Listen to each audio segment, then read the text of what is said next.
Megan Hicks of I Run Far, and I'm with Taylor Nowlin. She finished second at the 2018 Lake Sonoma 50 mile. Hey, congratulations! Thank you so much. You had a hell of a race. Yeah, it was a wild ride, and I'm so sore now. You're sore now? Yeah, I feel like everything on my body hurts. I just started walking like semi-normally, getting out of that restaurant. Yeah, I was gonna say, I just met you at a pizza place where you had some pizza and beer, so Yes. things are looking okay. Yeah, things are looking up. Well, this is I Run Far's first interview with you, and to be honest, I Googled you last week. So, who's Taylor? Oh man, well, I'm from Edgewater, Colorado. Okay. About to move to Flagstaff though. Right on. So you're gonna become a Coconina cowgirl, or how are we gonna? Oh gosh. I'll live in Flagstaff. Okay. I will live in Flagstaff, Arizona. The rest is TBD. Yeah, the rest is TBD. Let's see. So I started running, well, I ran in college. I was actually a steeplechaser in college. Where'd you go to school? I went to Oregon State University. Okay. And then Steeplechaser. Yes. yeah, exactly. It was a great sport. I've never done another steeplechase barrier since graduating. Really? Yeah. But I'm appropriately trained for trail running. Should there ever be a tree in my path? Yeah, exactly. I actually think about that a lot when I'm trail running. I'm like, okay, train for this. Like, my form is not where it was because I'm not flexible anymore. I can't go over hurdles, but yeah. But I'm ready. I think it's applicable. Okay, so you were a steeplechaser at Oregon State. Yeah. And then I moved out to Crested Butte, Colorado, lived there for a year, and then moved to Denver and started trail running when I was in Crested Butte. Stevie Kramer lives there, and I was like really inspired by her to kind of test it out and see if I liked it. I was actually, when I first moved there, I tried to train for the California International Marathon. I wanted an OTQ, and I didn't get it. I got the flu instead and still raced, and it was just a terrible day. And so so after that I was like, I'm not road running anymore, and then I immediately switched to trails. Really? Yeah. Okay, and the rest is kind of history, or do you still race on roads? No, I haven't. No, I should hop in like a half marathon just to see if I still have a little bit of speed left. But yeah, I don't think I've done a road race since that traumatic experience. So what's your trajectory in trail running? I saw you finish the Behind the Rocks 50K about a month ago, and then I know you also tried Sean O'Brien.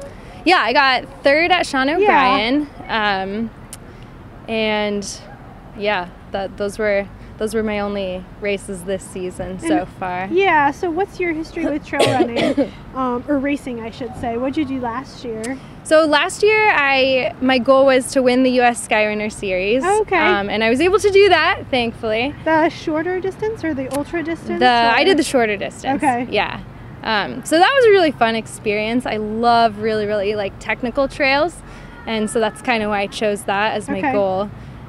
So that was a big year for me. Just to, I realized that instead of just doing random trail races here and there, I needed something to kind of focus on to be a little bit more motivated and not just spend all winter skiing. And so that's why you put like the Skyrunner Series on your schedule. Yeah. Okay. Yeah, it kind of gave me something to build on, and I was still doing a lot of climbing then, and not like I wasn't rock like climbing. I rock climbed last year, so, and did a lot of, I tried ski mountaineering. I can go up stuff, but I'm a terrible skier.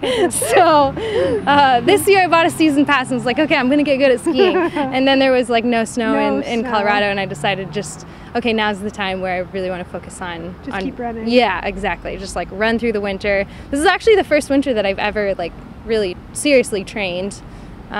So yeah, it worked out well. Okay, so I have to ask, you ran Sean O'Brien and now you ran Lake Sonoma.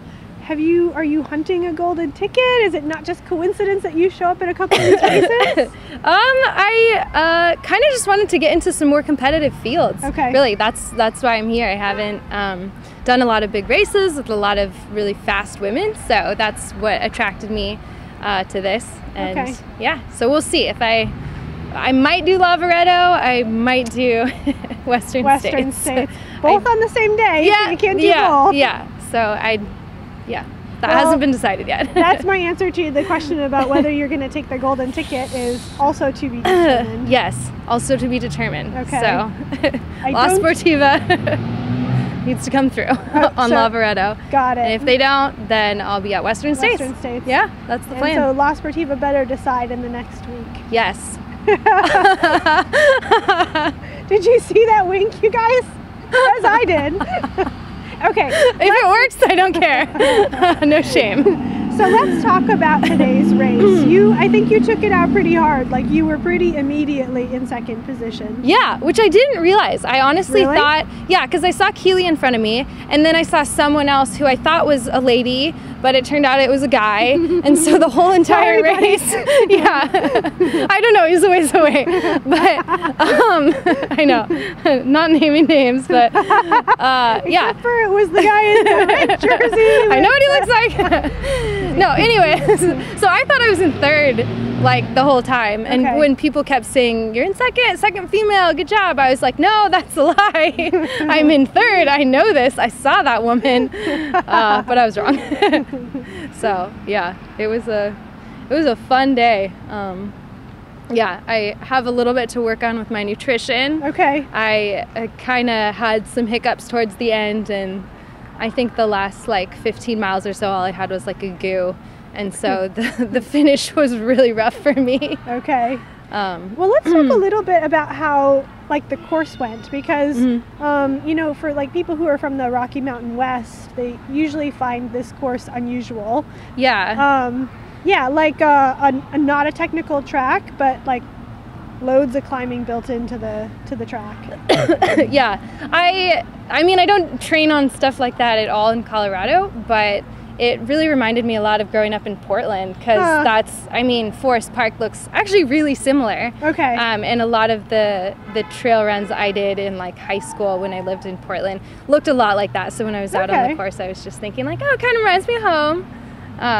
So yeah, but those rolling hills are hard. At first I was like, oh, this is fun. I'm like on a roller coaster. But the longer it kept going for, I was hurting. Because it's all about momentum on this type of terrain. And when you start losing your momentum, when you get tired, it's hard to keep transitioning over and over, right? Yeah. I definitely had a lot of difficulty with that, especially towards the end. Okay. Like hammering it downhill and then trying to run back up was... Yeah, it hurt. Those last 4 miles I was on the pain train. So I saw you on the inbound at mile 38 at Warm Springs. And you were one of the first people who hiked the hill up to where I was standing. But at first I was like, uh-oh. But then when I saw you hiking, like, you were moving just as fast as the gentleman who was running with you. So you are a strong hiker. Thanks. Yeah, I think skywriting helped a lot with that, because so much of the hills are just not runnable at all. So I got, I think last year, a little bit better at like power hiking at a decent clip. Yeah. So I definitely hike a little bit more than the people around me I find in races. I was just going to ask you, did you use hiking as one of your tools today? I hiked a decent amount. Yeah, I think I need to work on that a little bit more and not like falling back to hiking. That's kind of like a safe place for me. So good when I hike. Yeah, I know. Well, Nico was telling me like it's a runnable course. It's all runnable. And like I started hiking pretty early. I won't lie. That possibly could be why you finished second place, though, if you started hiking early. Yeah, maybe it helped. So talk about the inbound. I mean, I think everybody suffered like the last 10 miles, but I think you seem to suffer a little bit better than everybody else. I didn't feel very good at all. I mean, so I just stopped eating. I haven't really done anything like I was like, oh, my stomach can handle everything, but I had no appetite, and I had a bunch of goldfish and chips and pretzels because I couldn't do goos anymore. Those are disgusting. So I was just eating like all these salty snack foods. So you were craving salty stuff. Initially, but then I was trying to eat them, and it was just my mouth immediately was just so dry that I couldn't, I was having to drink goo with the goo Roctane, the stuff on the course.